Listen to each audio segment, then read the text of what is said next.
my name's Laura. I'm one of the physical therapists here at Gateway. I just kind of want to talk to you all about just some of the equipment we use with spinal cord injury patients. Kind of set up a little demonstration here just so you can get an idea. This is Lauren. She's going to be kind of our demonstrator, and then Rachel, she's going to just kind of help guide. This is one of the pieces of equipment we use with this clientele. It's called the Next Step. It's a body-weighted supported treadmill system, or not treadmill, but you can put it over a treadmill, but a body-weighted support system that kind of takes some of the weight off and allow a patient to fully weight bear through their legs. They're hooked up into this harness here, and then points of contact here down at the thighs, and then as well as kind of their backside at the glutes to help kind of get them in an upright posture to get the proper posturing and weight bearing that we want. Now up here, you can kind of lower and raise this based on kind of how much weight they can put through their legs. So it kind of depends on what their injury level is and what their functional impairments and limitations are. Some of the patients we have are cervical level, so they may need a little bit more support based on what their balance is, what their spasticity is, if they have spasticity, or if their muscles are kind of more flaccid.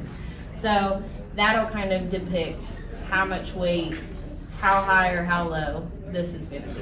So Lauren's just going to kind of demonstrate. So someone that maybe has an incomplete injury, maybe at the thoracic level, has a little bit more core stability. So you can kind of challenge them a little bit more in that respect. So she may be able to kind of be a little bit more upright here. And then this seat over here just kind of allows the therapist to kind of have a better position themselves to kind of give them the appropriate tactile cueing and support to shift the weight side to side. Now, as well as she's shifting, she may be able to come over to the side here, but her knee may buckle out. So that's where kind of sitting here allows me to kind of put the pressure here and then at the back side to kind of get that upright posturing. Because when we're doing this, this allows us to move forward, simulating walking. So you're going to tell the patient they're going to shift to this side, and then you're just going to kind of help guide them. Now the person in the back is just going to kind of help make sure that we're going straight. The other option is once they kind of progress with basic movements and weight bearing and postural stability in this sense, we can kind of actually put it over a treadmill, and kind of gives us a little bit more realistic kind of timing as far as kind of more of a real-time sense. So you can kind of increase the speed. If someone needs to, they're progressing on flat surfaces, then we can kind of raise that treadmill up to give them an incline and make it more challenging.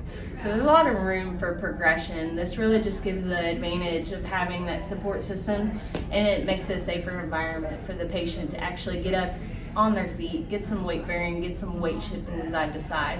So we'll kind of probably maybe do a couple of sessions online here, so you can kind of get a little bit of a variation as far as this environment versus over the treadmill. And then another option is in the pool. We have a warm water therapy pool that actually allows us to kind of work on weight bearing, work on balance, abdominal control, that kind of thing. So, and plus, you're looking at quality of life with a spinal cord injury patient. So you kind of find out what their functional limitations are, what they can and can't do, or what they want to work on. So you want to incorporate all those aspects in your care.